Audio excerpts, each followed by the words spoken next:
et bienvenue à notre nouvelle session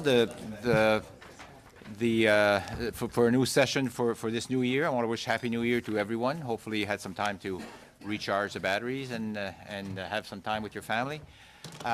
Today is going to be our final meeting on mental health challenges.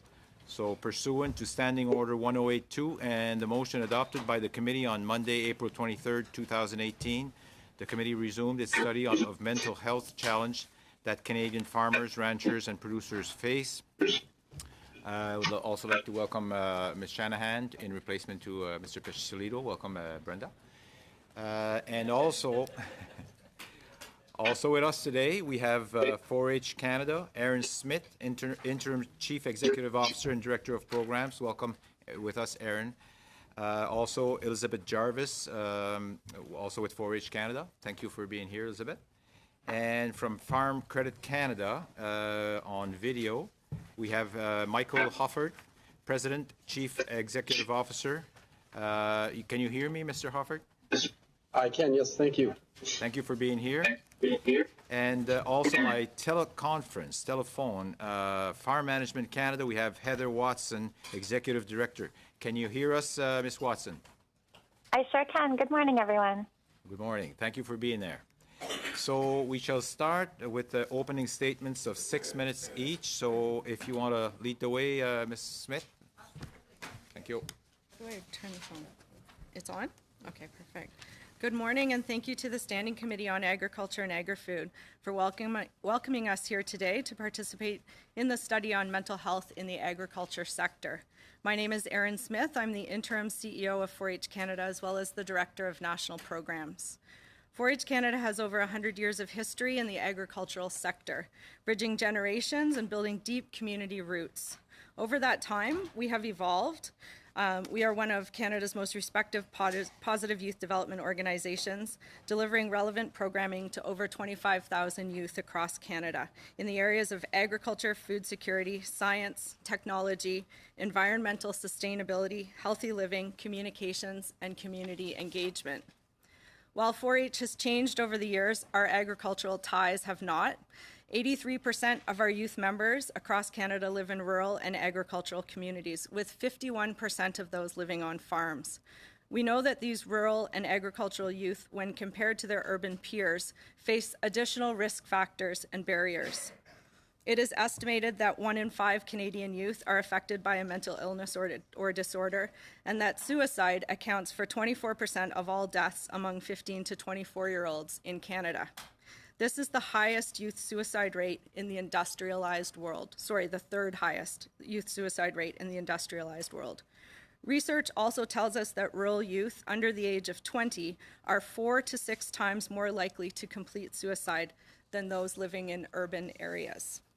While only 1 out of 5 Canadian children requiring mental health services receive them, for rural youth, this is an even greater challenge for 3 main reasons. 1, there are fewer services available in their communities. 2, transportation and access to those services is often limited. 3, when services are available, rural youth may be less willing than urban youth to use them, and this may possibly be due to concerns of confidentiality and anonymity in small communities. In consultation, 4-H youth across Canada have identified mental health as one of their greatest challenges and have indicated the need for more support and resources in this area. In their own words, we are stressed out about being stressed out. We sometimes feel discouraged about talking about or experiencing our own stresses when compared to some of the adult stresses. We are not fully experienced to deal with the big things in life. Sometimes we will need you to step in, support us, or lead the way. We want to be listened to and respected, but we aren't adults yet, and sometimes we need your help. Well, 4-H Canada is listening and responding to the needs of the youth members we serve. We are incredibly proud of our newest partnership with Farm Credit Canada. The generous support of FCC will contribute to the launch of 4-H Canada's Healthy Living Initiative, which focuses on supporting the mental and physical well-being of 4-H members across Canada. This investment and that of industry partners like UFA Cooperative Limited, Corteva AgriScience, Agriculture Division of Dow DuPont, and Cargill, as well as Employment and Social Development Canada, will ensure that 4-H Canada is able to address the needs identified by our 4-H youth. The Healthy Living Initiative will roll out in 3 phases, each focusing on a different area of well-being. Phase 1, already underway, focuses on mental health and will provide 4-H leaders with the tools and supports they need to recognize youth mental health issues and connect young people to resources. Working with our strategic partner, Kids Help Phone, 4-H leaders will have greater capacity building opportunities, and youth will have access to the education tools and opportunities they need to develop strengths and navigate the challenges they face. Phases 2 and 3, to be launched later this year, will focus on active living and nutritional health. We recognize that mental health has strong correlations to overall well-being and believe that taking a holistic approach will be incredibly beneficial to 4-H youth as they develop the knowledge and skills to empower them in their pursuit of healthy living. A 2006 study conducted in Eastern Ontario by Armstrong and Mannion confirms the importance of positive youth-adult partnerships, noting that youth engagement in extracurricular activities is a protective factor against rural youth suicide. In rural areas, youth engagement can empower youth to build resilience, strengthen their sense of identity and purpose, and develop other skills that will serve them throughout their lives. These are all key developmental assets that the 4-H movement is based upon, contributing to overall well-being and helping youth build coping strategies that they need when facing mental health challenges. Given that more than half of youth members surveyed by 4-H Canada indicate their desire to pursue careers in the agriculture sector, we can't afford not to invest meaningfully in the well-being and future of our rural youth. In this regard, we are gratified to recently see the creation of the new Rural Economic Development Department and congratulate Minister Jordan on her appointment. We believe this represents a unique opportunity for the government to invest further in the future of rural youth by supporting organizations like 4-H in continuing to deliver skill-building and career-focused programs.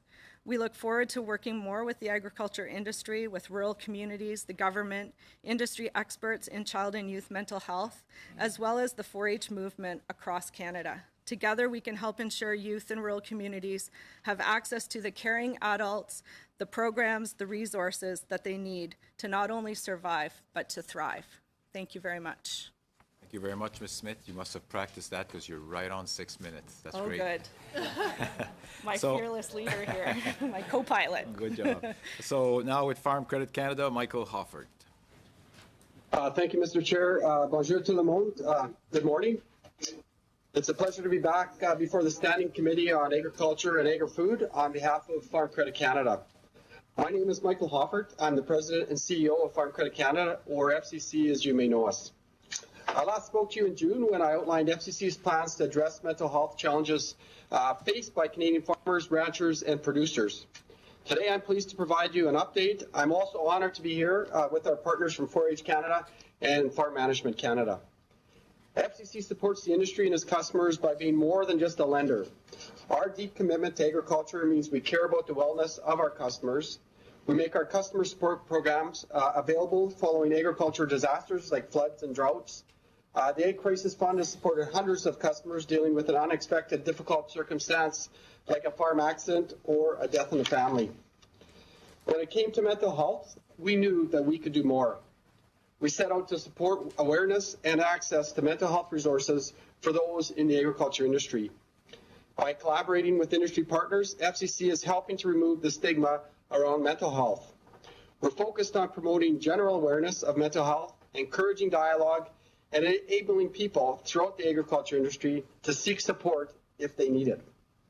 FCC partnered with mental health experts and relied on customer research to guide our decisions on how to design a mental health publication, public service announcements, and partnerships with interested groups. Earlier this year, FCC contributed $50,000 to the Do More Ag Foundation to fund 12 mental health first aid workshops. 102 applications were received, a clear indication that rural communities see the need for this knowledge and training. Those who go through the workshop will be trained to help someone who is experiencing a mental health problem or crisis. The evidence behind mental health first aid training shows it builds mental health literacy, decreases stigmatizing attitudes, and helps people identify and understand and respond to signs of mental illness. The workshop begins in February and they will run until April. We're also excited to partner with 4-H Canada in the launch of their Healthy Living initiative, which will begin this year. As we just heard, this program supports the emotional and physical well-being of rural youth across Canada. It's an investment in our young people who will play a large role in shaping the future of Canadian agriculture. Another important initiative is a publication titled Rooted in Strength, and I believe you all received one on your chairs today. At FCC, we're not mental health experts, so the booklet was created with the assistance of people who are. Those experts included psychologists and mental health groups. 176,000 copies of the booklet were mailed to Canadian producers last November. The publication offers personal stories as well as tools producers can use to better understand and address their own mental health challenges. The publication has been well received, described by many in the industry as a must-read booklet.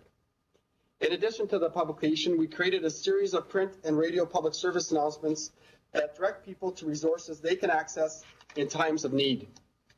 We're honored that Canadian country music recording artist Paul Brandt offered to voice the English radio spots for us, knowing that his endorsement will go a long way in amplifying these messages with our rural audience. The response we've received from the agriculture community since the mental health initiatives began show the need for this conversation. Producers have said they appreciate FCC acting as a catalyst to encourage dialogue and promoting awareness of available resources. FCC is committed to supporting the agriculture industry and proud to partner with others who share our mission. FCC is also committed to supporting our employees. Mental health first aid training is offered to managers so they are equipped to help their staff. The training is extended to frontline staff as well to help them serve our customers. We're also assessing our internal practices against the 13 factors of psychological health and safety in the workplace as approved by the Standards Council of Canada. These are the same standards recognized by the Government of Canada Joint Task Force on Mental Health in the Workplace. This will help determine next steps in our mental health strategy. This is also FCC's second annual Mental Health Awareness Week. The focus this year is on taking care of ourselves and our families. The week includes daily articles aimed at employees and managers to help raise awareness and to increase comfort in using services like our Employee and Family Assistance Program and the Kids Help Phone. Tomorrow is Bell's Let's Talk Day, when Canadians engaged in a national dialogue around mental health. FCC will participate on social media by sharing our content from the Rooted in Strength publication and launching 3 new mental health focused videos. We'll also share a special edition of our online customer newsletter focused on mental health. FCC is also partnering with Farm Management Canada to explore the connection between business management practices and mental health and the benefits of executing a mental health study to gain more insights on this front. At FCC, we're committed to agriculture. We're here for the industry and for our customers. We'll continue to be a steady partner in both times of celebration and challenge.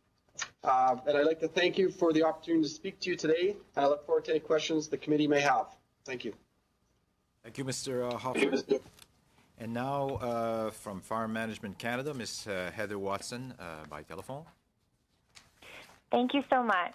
Mr. Chairman, honorable members, and colleagues, Erin, Liz, and Mike, thank you for inviting Farm Management Canada to speak before you today.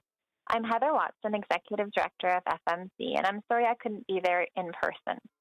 We are pleased to provide an update on the collaborative project with Agriculture and Agri-Food Canada that will explore the link between mental health and the impact on farm business management decisions.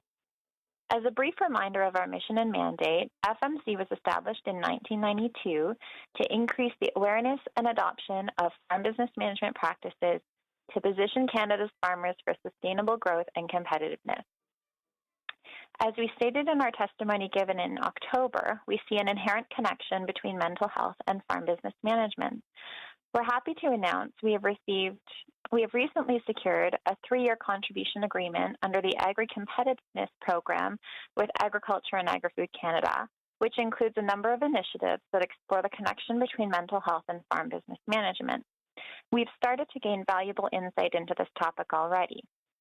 In November, in anticipation of our agreement, we hosted a Healthy Farmer, Healthy Farm discussion panel at our annual Agricultural Excellence Conference in Winnipeg, welcoming 289 delegates. Jerry Friesen, the self-titled Recovering Farmer, shared his compelling story, his struggle with mental health as a hog farmer, and the effects this has had on him, his family, his farm, and his community.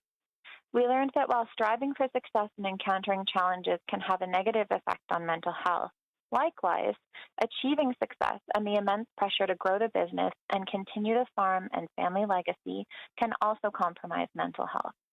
Understanding oneself, including your limitations and needs, is crucial. Jerry has since left farming to provide counseling and crisis intervention to fellow farmers. Farm safety specialists and social workers also shared their insights on the connection between managing the farm and mental health and opportunities to support one with the other.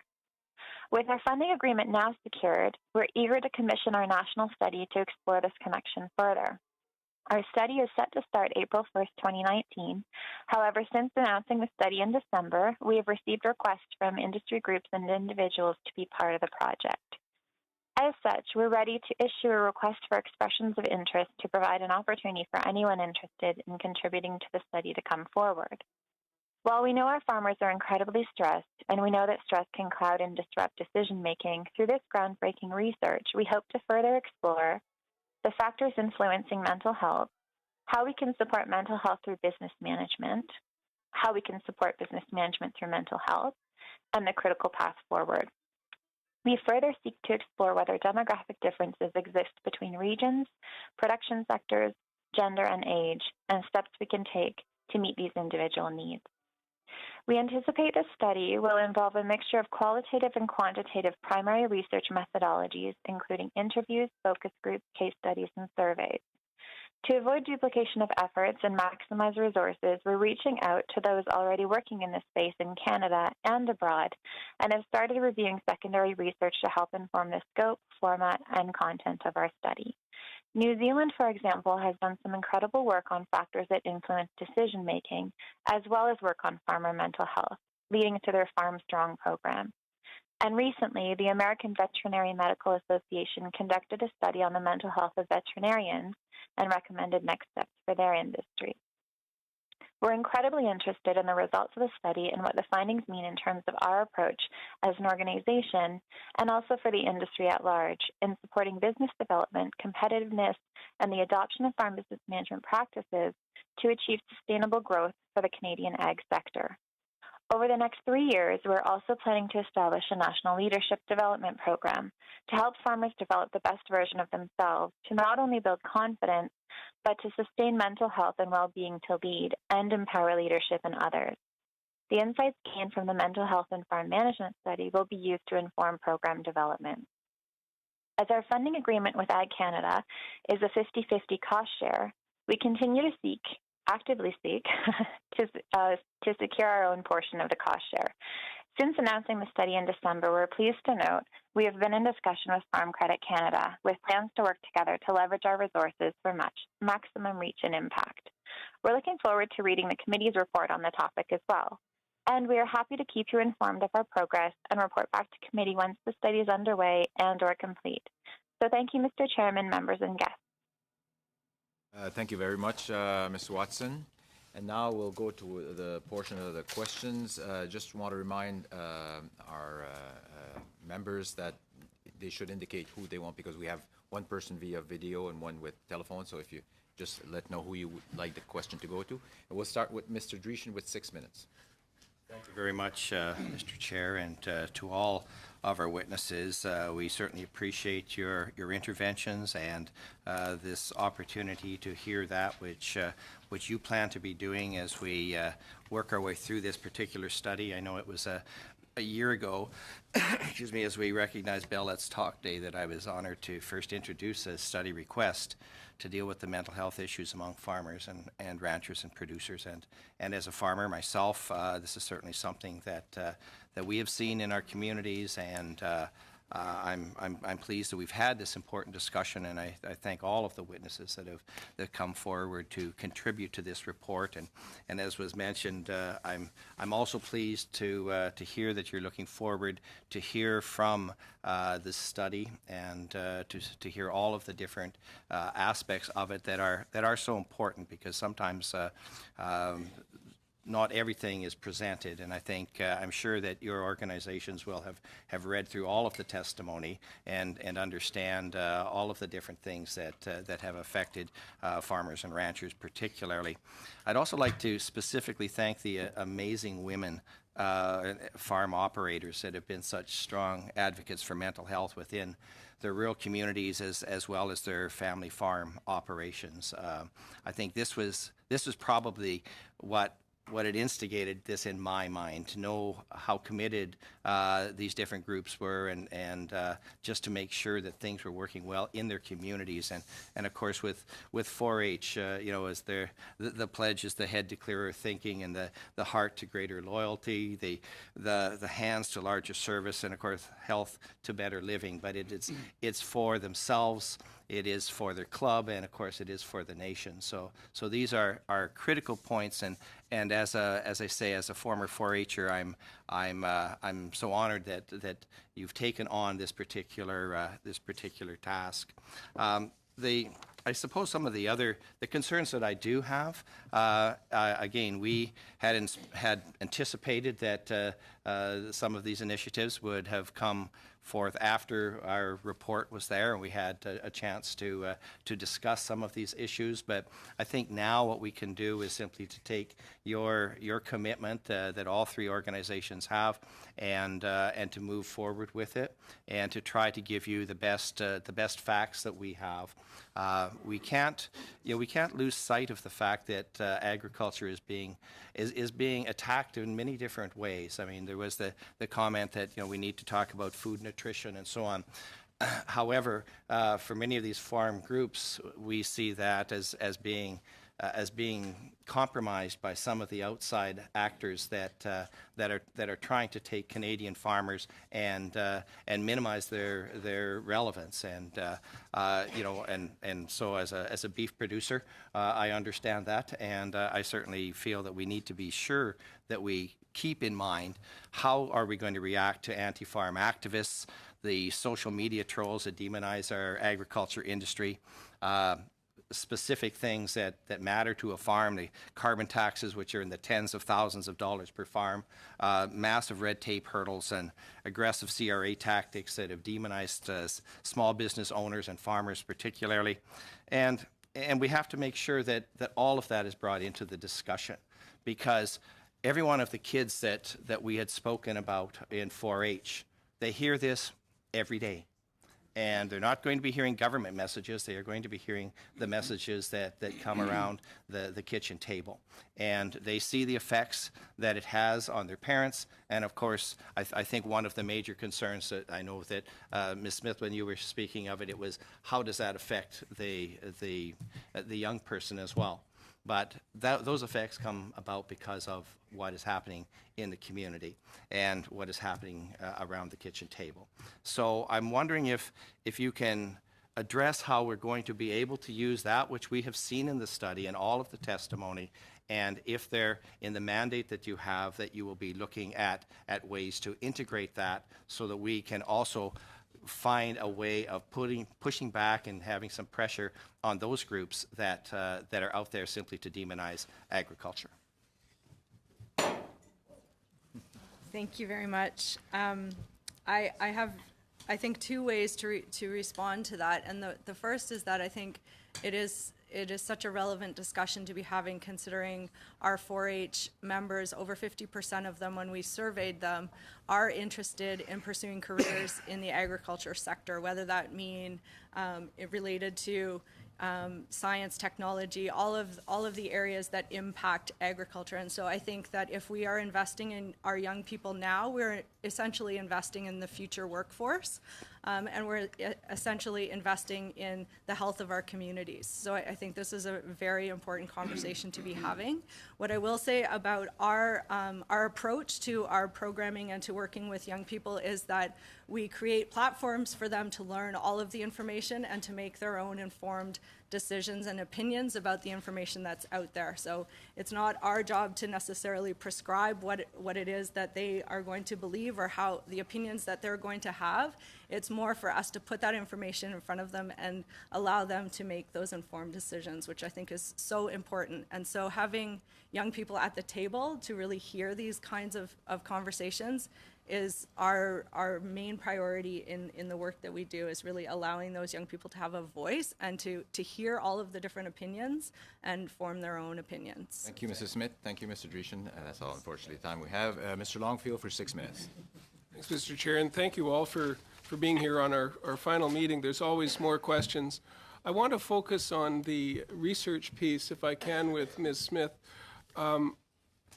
Looking at, you mentioned the Mannion study back in 2006. I know that Dr. Mannion has been working at the Royal on mental health, and one of the areas he's worked on is wraparound support, looking at integrated services. How do we provide youth services that will include housing, mental health, addictions, the use of cannabis and alcohol, the cross addictions and early childhood adverse effects. Within the network, there's been some youth mental health centers set up. Most of them are in urban centers, but there is one down in Chatham-Kent. Is that something that maybe your group has looked at in terms of integrating or wrapping around support that possibly the federal government could be helping with? And then I'll also flip over to Michael Hofford and to Heather Watson with the same question. I would say we are very much looking forward to working with our strategic partner, Kids Help Phone, who really are the experts in this field, specifically when it comes to child and youth mental health. Mm-hmm. And one of the great things that we're so happy to be partnering with them on is that, as you know, access and that feeling of isolation with rural youth is one of the main challenges. And Kids Help Phone now has chat options and text options and calling options. So that is really going to eliminate some of the barriers for youth to access services directly.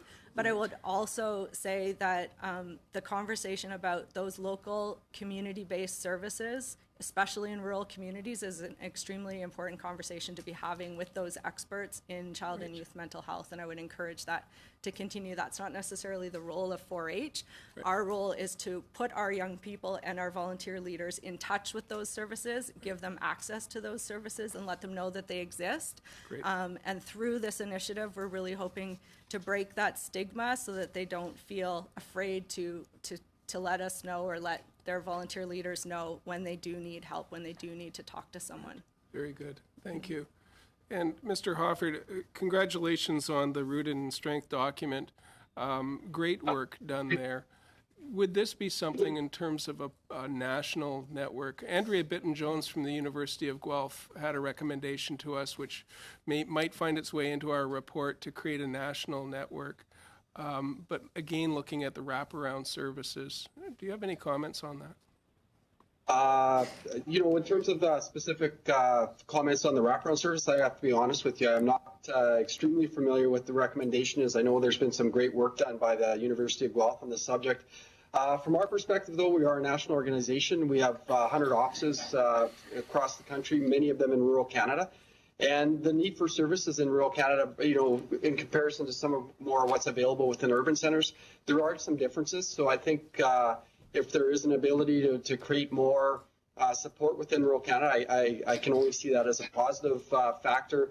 A lot of what we've tried to do is for sure raise awareness and be able to direct people into where they would be able to access the services that they would need. Farm Credit Canada itself is not an expert, as you imagine, in mental health services. So we try and do the best we can to support and and use partners to provide the extra services. Well, you made that point in June, but I think you were being humble. You've really helped to bring the network together through your partnerships and through the document that you've presented us back in November.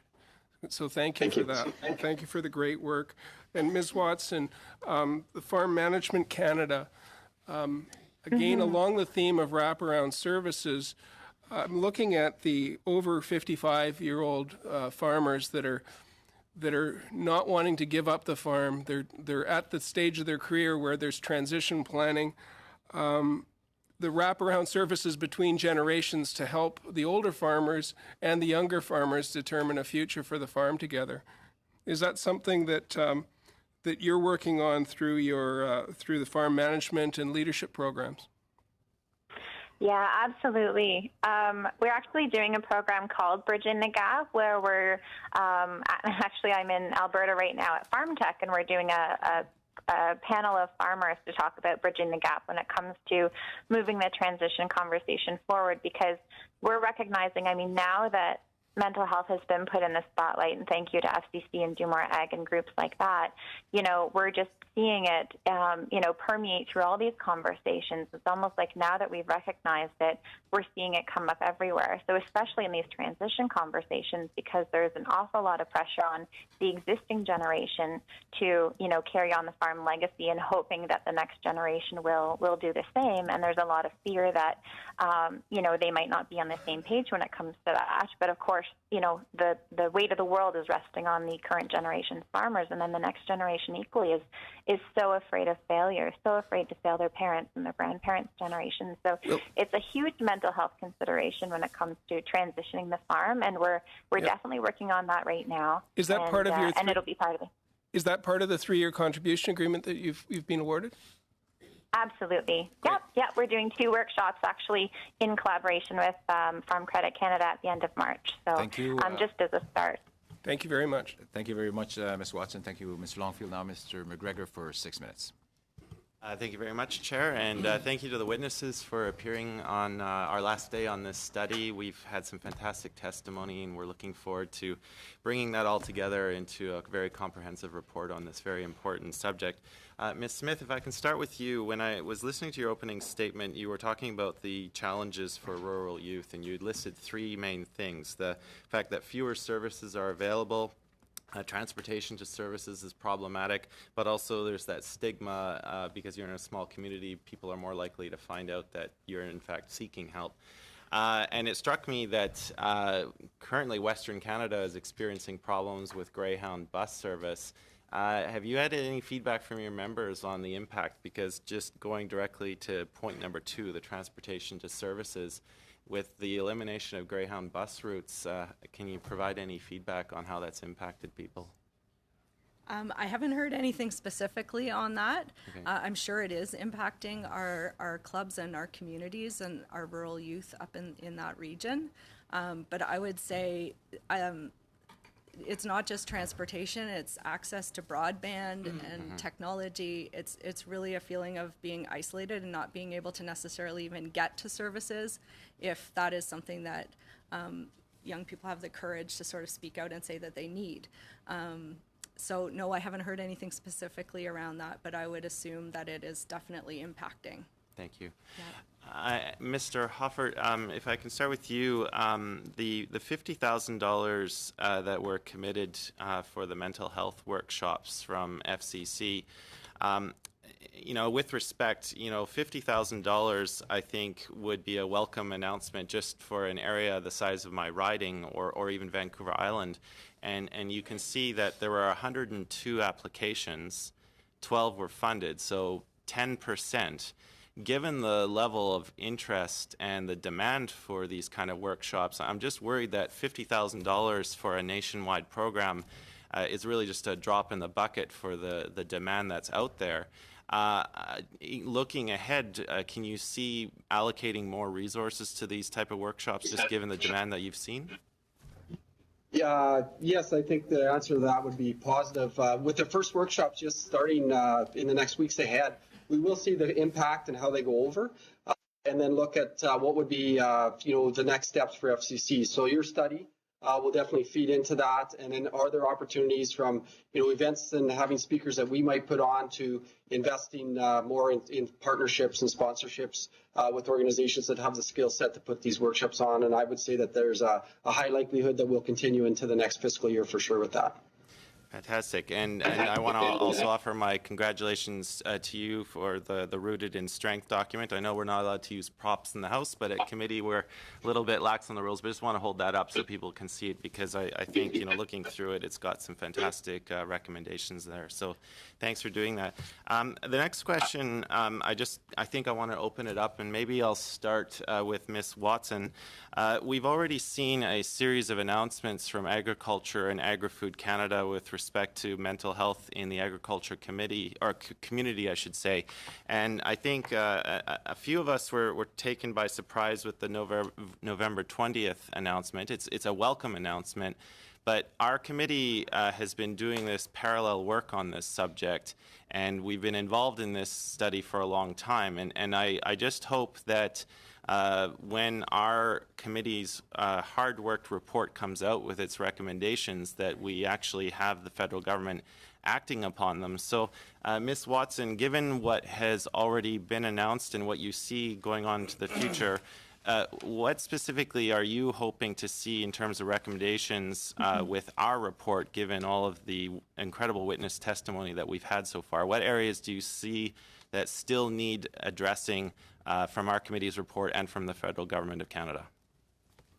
For sure. Thanks for the question. It's a great one. I obviously can't speak on behalf of the federal government, but I can say that, I think the exciting thing about this is that we're just getting started, right? Like Andrea Jones-Bittenwerk has really launched us into this good place of saying, hey, we're finding out some new information, and what do we need to know? What else do we need to know, and what do we do with that? So reading through the testimony that you guys have received has just been phenomenal, because I think, we're seeing even the suggestion of, a national effort. As a national organization, I can't agree more that we really need to do something that gives equal opportunity for success for everyone across Canada, for all of our farmers and future farmers across Canada. So I think I can hear your concern in terms of, are we putting the cart before the horse and making sure that we have the recommendations from committee. But I think the good news is, we're taking it slow. We're doing something because we know something has to happen. And every day, we're hearing,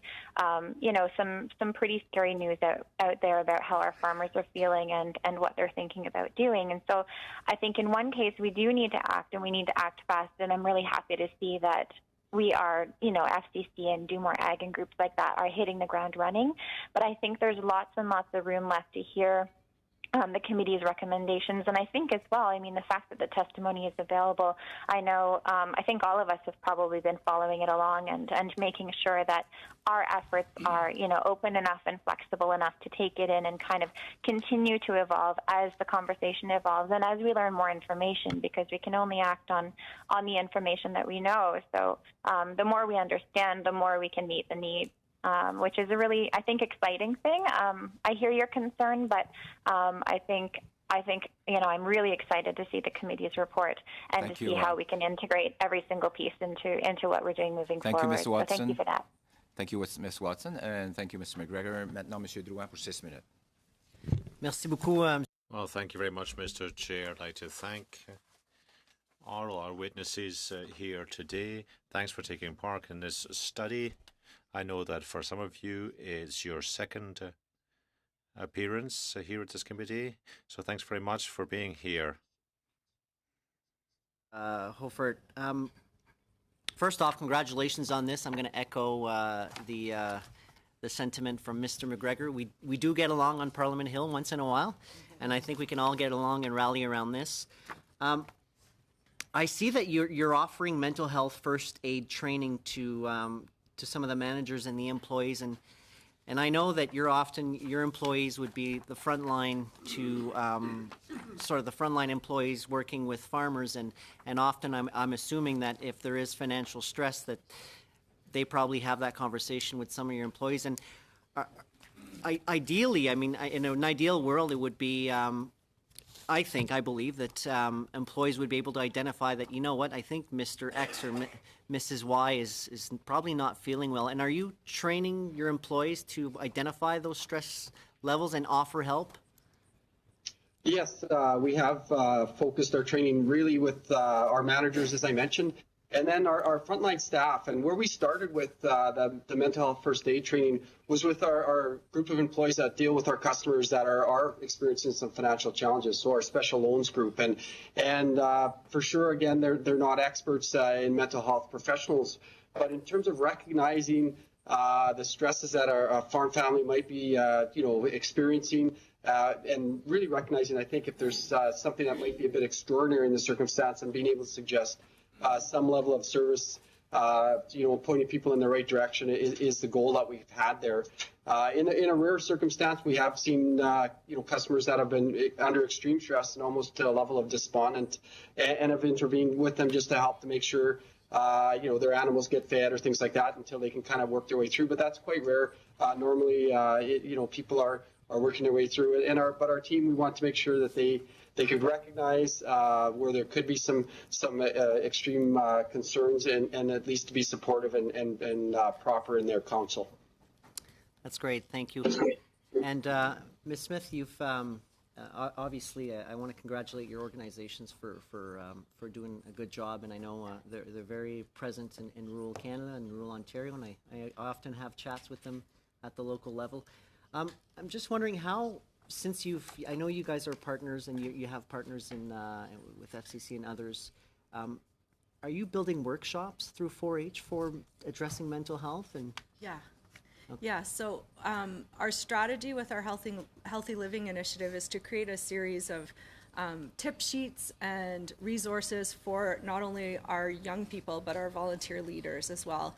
And one of the main pieces that we're identifying is that our volunteer leaders who support our club level programming with our young people need to have training and capacity building to be able to not only identify but support the youth in their clubs who may be experiencing mental health challenges. So we have webinars and workshops that we're working to develop, as well as resources, hands-on resources similar to what you have in front of you that we can hand to our volunteer leaders and to our youth so that they have quick tips and they know exactly where to go or who to call. And we're working again with Kids Help Phone in developing that. So absolutely, training and capacity building is key for the adults who are supporting the young people. And are you tracking how many 4-H local clubs have been doing their training and whatnot? We will be. You will be soon? Yep. Yeah, okay. Yep. When it's great. all rolled out. Yep. So if we invite you in a year from now, you'll be able to report on where you're at? Absolutely. You bet. We'd welcome that. That's great. Thanks for your input. Heather, just wondering if you can hear me? I sure can. Nice. I won't say nice to see you, but nice to hear you. Nice to hear you too. You've mentioned the study that you're doing through your organizations, and I'm wondering if part of that study will track whether or not those that have followed, or if you've noticed, I should say, those who you would qualify as having good financial management practices, as being obviously less stress or less facing mental health issues. Have you noticed that early in the onset? Yeah, I mean, to be clear, this study is not officially starting until April 1st. That's when we're allowed to actually start spending resources on this. So just to clarify that point, but that's absolutely what we want to look at. Kind of what management practices are in place, and kind of what the mental health status is, and is there a correlation between them, so that we can identify. Okay, it seems to be that when farmers are doing X, Y, Z, they have lower stress or lower this or lower that. Or maybe the opposite is true. Something we've been coming across recently is that it's really stressful to actually, think about and start adopting these management practices. So we're almost thinking that, I guess a hypothesis would be, perhaps it's actually, incredibly stressful in the short term when you're looking at adopting a management practice for your farm, but there is the long-term gain. So something like having a business plan, which, a quarter of our farmers have a written business plan, the task seems very daunting and very stressful, and therefore it's not getting done. But once it does get done, we're hoping we can measure, okay, now that you have it in place, you are less stressed because you have your roadmap to success and kind of a guide to keep you, on the right track along the way when your mind might become cloudy in stressful situations, Thank you, when thank you, you're Ms. trying to Watson. weather a storm. Thank you, Ms. Watson. Unfortunately, we're out of time. So maintenant, Monsieur Poisson pour 6 minutes. Mr. Poisson for 6 minutes. Well, thanks very much to all the witnesses for being here today. I think that Mr. Drishan and Mr. Shipley will agree with me. You were farmers like me, and when we were younger, we worked hard. We did. We worked very hard in evenings or weekends, but we were able to turn off. We were able to turn off. We were able to sit on a porch on a Sunday and talk with your neighbors. But today, things have changed. It's not the same situation. There are fewer farms, a lot more responsibilities, a lot more paperwork as well to do. Now, our young people, Ms. Smith, do you think that our young people have sufficient training in schools to be able to face requirements? It's the greatest profession in the world, but I don't envy them given the changes that our agricultural system has gone through. Do you think our young people are really prepared enough for what awaits them? Say that our young people can never be better. We can always be doing a better job of informing young people of the opportunities that are out there, and also giving them the tools to cope with the stresses that they're faced with. One of the things that 4-H is very involved in is creating career opportunity exploration programs so that young people can look at the opportunities and the avenues in terms of career development that are out there for them. So over and above going to school and learning the regular subjects that they learn in school, being involved in 4-H will help them explore career opportunities, not just in agriculture, but in other sectors as well. And I think that's one of the things that we're hearing from our young people is a need. So that may speak to your question, that they are asking us to create career development opportunities and develop programming around that. So we can always be having those conversations with young people to help them navigate that career path and that career decision that they need to be making. Merci beaucoup. Thanks for that. My next question is for Ms. Watson. Do you have an idea of how many farms are being covered by Farm Management Canada across the country, and what promotion do you do to actually bring farms into your system? Now, the main stressor for all people was funding, money basically, for all farmers. So I would ask you the question, do you have an idea of how many farms actually have a management system in place?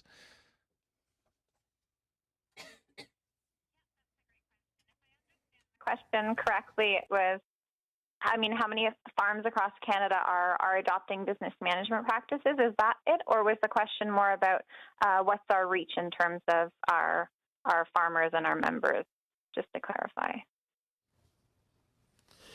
Bon, comme exemple, Well, as an example, in my farm, we had a management organization who came in when we had projects to help us with our funding. And they made recommendations on a regular basis. That was really the crux of my question. Do you know how many farms have this type of organization who comes in to help them? I don't know for certain. I know every province is different. The way we see it is that we have a network of the provincial territorial ministries of agriculture and specifically the business development departments. And I'm not completely familiar with how it's working in Quebec, but I know across the rest of Canada, it's more so up to the farmer to reach out and get these services and get this help. And I think that's one of the barriers to success as well, is just sometimes the application process can be quite daunting. Even for an organization that's fully staffed, it's even daunting for us. So for a farmer, We hear anecdotally that it is quite difficult to access funding, even if it's there. And then the other factor is just awareness of the program. So the CAP program, the Canadian Agricultural Partnership, was launched, of course, last April. And I go, pretty much weekly to meetings and to give presentations. And I find, for the most part, there's a complete lack of awareness of the resources and opportunities out there for funding, skills development in farm business management or advisory services. So the advisory services are there, but the mechanism to gain funding in order to take advantage of those opportunities are perhaps not being taken advantage of as much as we would like to see. Toujours avec vous. So another question for you. Is promotion being done to ask or to encourage farmers to actually get these funding experts involved? Is there promotional activities going on? Yeah, for sure. We actually, we published our specific interest, of course, is farm business management. So we focused on those, but we published a document available on our website that tells farmers exactly what's available to them in their province and through what program and how to apply. In terms of people to actually help them apply to this program, I think for the most part, and I'm not, again, familiar with how it works in Quebec, but I think for the most part, it's up to the farmer to apply for the program, and I'm not aware of resource persons that can facilitate that except for ministry personnel. Thank you, Ms. Watson. I'm not aware of advisors that do that. Thank you, Mr. Watson. Monsieur Poisson, maintenant, Monsieur Berthold. Mr. Berthold for 6 minutes as well. Thank you very much, Mr. Chair. Thanks to all the witnesses for being here today. I'd like to give you a couple of minutes to get used to me speaking French and listening to the interpretation. Of course, during the Christmas break, I had the opportunity to travel across my riding to meet with several people who talked a lot to me about mental health. Since we've been talking about mental health, there seems to be more interest in talking about it. I talked to a suicide prevention center who for the first time talked to me about suicide among farmers, and apparently this is one of the major issues facing the organization. They're there to help people who need help, who are thinking about putting an end to their lives, and they told me, I realized that the problem among farmers really was pretty significant, and that's what was reported to me by these organizations in November when I attended the presentation of the program. I thought it was good to see that people were trying to deal with the issue, but the 4-H club isn't very widespread across rural Quebec. I know you're doing excellent work across the country. All my colleagues are talking about 4-H clubs that exist elsewhere in Canada, but in Quebec it's not the case. And I was wondering whether Farm Credit Canada might actually do the same thing in Quebec, or do you think that 4-H should perhaps launch the same programs in Quebec, because in Quebec we don't have 4-H clubs. Ms. Smith. So we do have active programs in Quebec. We work with the AJRQ, the Association des Jeunes Rurales de Québec, and essentially they are 4-H for Francophone youth in Quebec. And we also have a 4-H association, which is mainly Anglophone youth, which is quite small, but any program that we are developing and implementing across the country would be available to them as well, absolutely, and we hope that they will be engaged as much as any other group. So we really want to be able to provide the same supports and the same tools and resources across Canada, and all of our resources and tools and workshops will be available in French as well. Okay, donc il y a cette association. So what we're seeing really is that there aren't as many people young people in Quebec who have access to your services, would it be possible for you perhaps to partner with other groups so that you can move forward more quickly? As you've said, you had to really act very quickly to make the announcement before the study starts, but I think we should perhaps act just as quickly for young Quebecers as well. When our plan is in place and our resources are available, we'll have a very customized approach to rolling out those programs and working with all of the communities, because as everyone knows, Canada is very diverse and we have a lot of different needs in various communities. For example, in Quebec, we're working right now to develop programs on the lower North Shore for 4-H, and those communities have very unique needs. And so we'll be looking at every different community and working with our provincial partners to really make sure that this training and these resources are available and can be delivered in the context that's appropriate.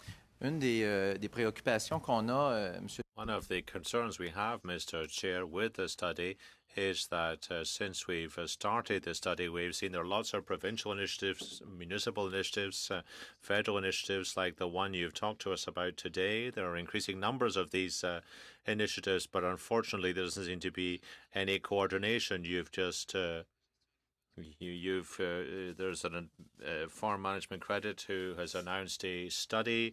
For example, Farm Credit Canada, you've undertaken a study and you are doing that.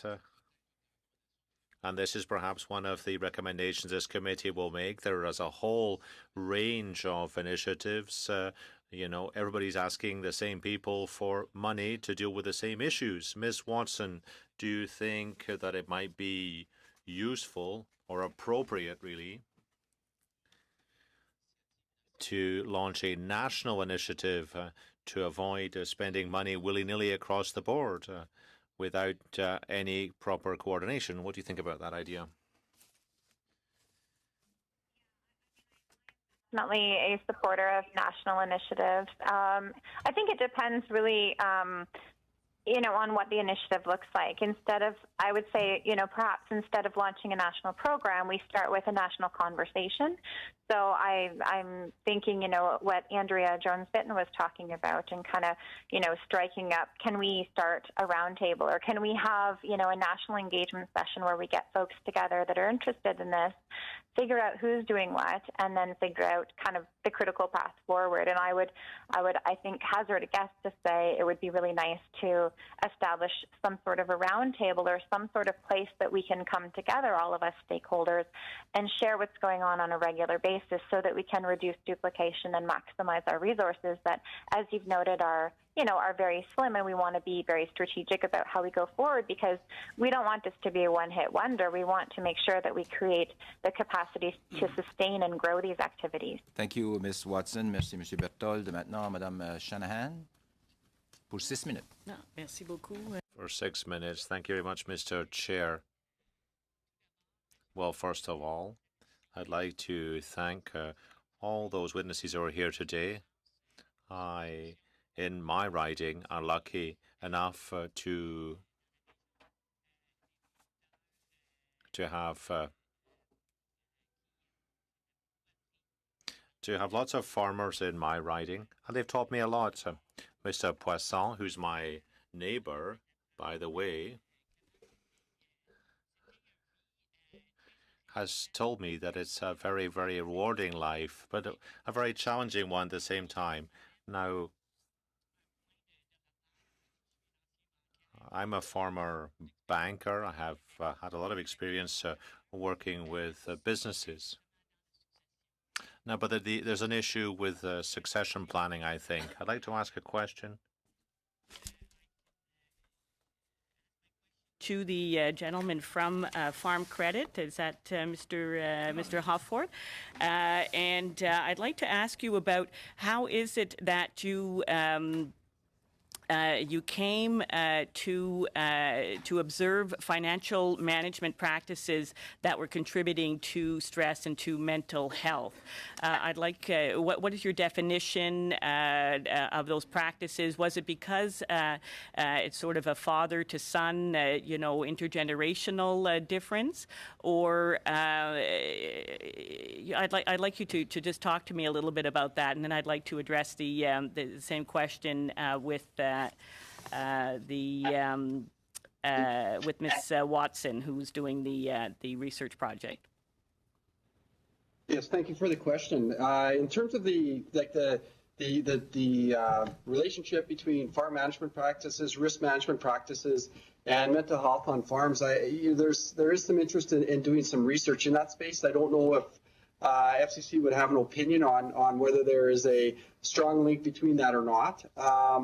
And that would be some of the basis of the research that would be done by Farm Management Canada, perhaps in the years ahead. When broader speaking, in terms of succession and succession management and looking at farm transitions, there's a business function that for sure takes place there, and there's a family dynamic function, and so there are always going to be some complexities to that, as well as just the sheer capital required for Canadian farms today, and the value of those farms makes those transitions complex, and it's something that happens over years and even a decade versus maybe something that happened as an event in years past. I would suggest that there can be some stress on those if they're even done well, and if they're not done particularly well from a communication perspective, it can even be more so. But we would be, those would be more anecdotal in terms of observation I've seen over my career at FCC.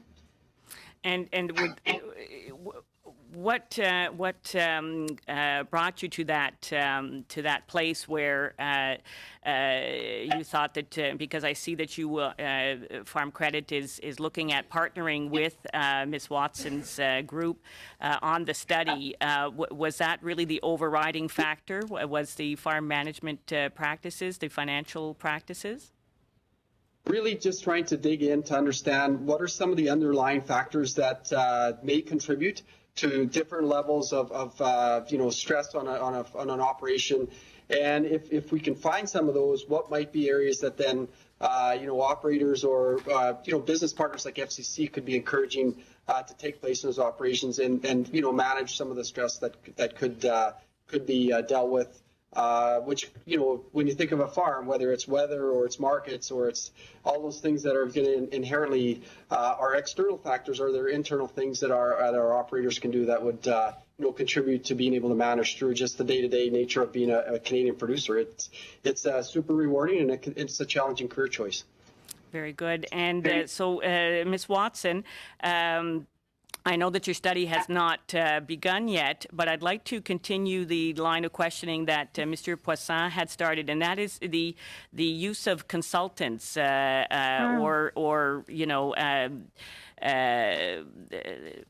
accounting, financial experts, some kind of, whether it would be a conseil, whether it would be like a firm that would specialize in this kind of work, because I would venture that it's very particular to the farming industry, how financial management practices evolve, how they're passed on, given the particular circumstances of family succession.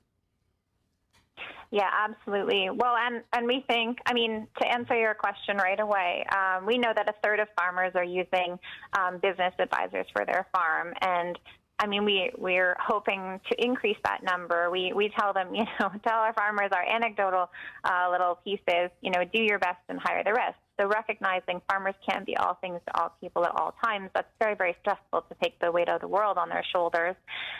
So we want to look at not only, how can we equip farmers with the practices and tools and whatnot to help, increase positive mental health, but also how can we equip the advisors and those positioned to help, and kind of the frontline folks to help farmers. And knowing farmers traditionally go to their accountants and their lawyers for help first, we also want to look at, okay, well, what other players are out there who can play a positive role in helping the mental health piece? And Thank you, Ms. Watson. Sorry I seem to cut you off all the time. You're the last one to speak, but it's nothing personal. It's okay. I have lots to say. And we'll have Mr. Shipley for 6 minutes. Thank you very much. 5 minutes. Sorry, 5 minutes. I'm actually on the committee. The clock is going. The clock is. I want to say thank you. I know my colleague, Mr. Dushan, really did the job in terms of recognizing and acknowledging some of the issues and the need to recognize individuals. And thank you and your organization for what you do from children. Now it was 12. It used to be 12 years old. Now I think it's 5 up to 18. I'm wondering. 6. Oh, okay, 6. When at 18, they're pretty much wrapped up out of heading for post-secondary education. And by then, that 51% that are rural likely have some contact with farming. What are they telling you in terms of the concerns around agriculture and the opportunities moving forward and balancing that against what they're hearing at home in terms of some of the stresses or from their family or friends? I might throw Liz some of this too, but what we're hearing, well, first of all, 51% of the youth who we surveyed are interested in pursuing a career in agriculture. Of those, over 80% live in rural communities, so may or may not live on the farm. Okay. But what we are hearing overwhelmingly is that young people are looking for support in exploring career opportunities that are out there and exploring a broad range of careers that affect the agriculture sector, so science, technology, the environment. And so that's one of the roles that we're playing in terms of connecting them to information, to mentorship, to career internships and placements to explore some of those opportunities. Okay. I would say from what I'm hearing from youth, and we don't get a lot of specifics, but I would say there is definitely a stress about to take over the family farm or not to take over the family farm, and to kind of look at agriculture more broadly and that decision and the impact that has on families is often a stress, I would say. Okay. But in general, our youth are telling us that they want to explore career opportunities. Okay. I need to keep moving, and thank you so much. Heather, we talked about a national initiative. In terms of the coordinating of it, how long bringing stakeholders, and that would be all stakeholders. If you were to take a vision out, how long do you think that would take to bring it together so that we would have a national initiative? Oh, that's a good question. Well, and I guess it depends on the stakeholders as well, because of course we have to acknowledge everyone's availability and time. And if there's producer organizations, we want to make sure that we're not, doing something at their busy season. Because again, good planning and good practices depends on the right place and the right time. So you don't want to do something like this when everyone is completely overly stressed. I don't know. I would definitely think that we could look at, hosting a first national engagement session, I would say this fall, would be a great opportunity, a great roundtable. I mean, it's timely. We're continuing to do our work. Andrea is continuing to do her work. So I think the sooner the better, but in terms of dictating, when we can launch national initiatives thereof, it's a bit of a question depending on, who's in the room and kind of what path we can put forward. But I think the important part is to have, a sustained commitment from the stakeholders and from government to make sure that it's not, a one-hit wonder, and that we've taken time to build the capacity to do something really meaningful. Heather, the chairman told me I'm going to wrap up here in a minute. So since my colleague introduced Roots to Strength, I really appreciate that. When I look at common stressors in the farm, if you go to that page, there's something really quite honestly missing. And that's it talks about finances. And I think we understand why finances are at the top. Family disagreements, often succession planning, and try to understand how that works. The lack of sleep, workload. I can tell you, if government is not part of those stressors, you're missing a huge component of this book. We cannot continue to move forward by putting barriers in front of our agriculture industry. I mean, we went through that last summer with our industry on succession planning was going to be under attack. The interest rates are increasing somewhat. We're going to be penalizing for farm business and sharing incomes. We've got to talk about governments staying out of our business only for the reason of collecting taxes. Thank you, Mr. Shipley. Unfortunately, that's all the time we have. I was supposed to have another minute, but thank you, Mr. Chair. Thank you, Chair, for my 3 minutes. Mr. Hoffer, I'm going to use the last 3 minutes I have to talk to you. You know, in the debate that we have on climate change right now, like we know the costs that are going to be affected with producers, whether it's forest fires, droughts, and floods. And unfortunately, the debate that's raging in Ottawa right now is on the costs of meeting the challenge. But often what we don't talk about, and I wish we talked about more, are the long-term economic costs of not doing anything, what our producers are going to face. And I'm just wondering, from Farm Credit Canada's perspective, when you look at the range of programs and services that you offer, I'm thinking of loan insurance and so on, have you done any kind of analysis of what this is going to mean for the long term in the products that you offer to farmers, how the changing climate and the conditions are going to be impacting the kind of services that you offer to farmers? Because I know that that's one of the variables that really does affect their mental health. Thank you for the question. In terms of FCC's offer, our primary role is to provide financing to agriculture producers, agribusinesses, and agri-food operators from coast to coast. The only insurance program that we would have would be more of a creditor life insurance or disablement type of insurance. So we're not in crop insurance, we're not in revenue insurance, and those types of products where I'm certain individuals in that space would be able to, answer your questions much more fully in terms of some of the assessments they do and stresses. But nothing in terms of the insurance premiums on loans. Like, do you foresee people maybe not being able to meet their loan obligations because of the increased effects of climate change? In terms of that, doing a stress test on those types of climate change, we haven't done something that's forward-looking. Out into the ranges. We'd be looking more at things like, rapidly escalating interest rates, other things that would be very, kind of top of mind, I would say, from potential stresses that would directly impact Canadian agriculture. So we haven't done that study at this time. Okay, thank you. I'll wrap up there, Chair. Thank you.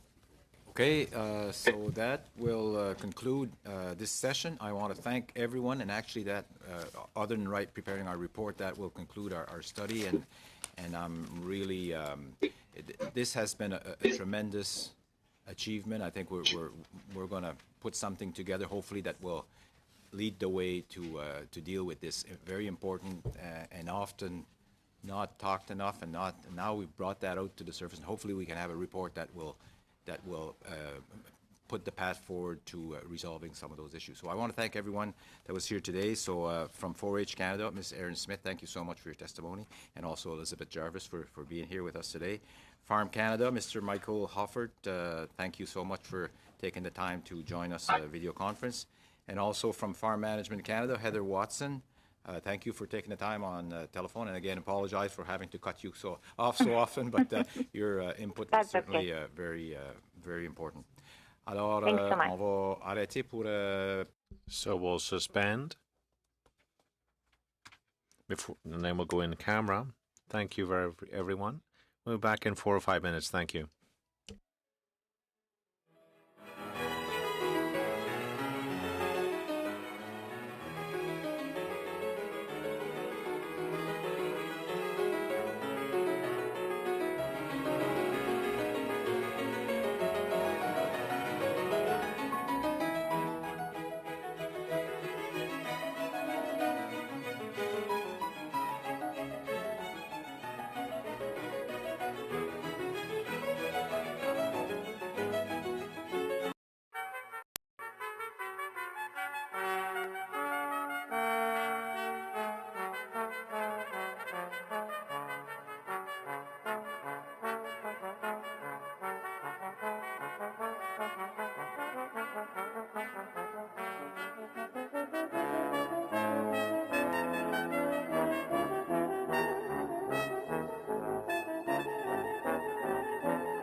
Mm-hmm.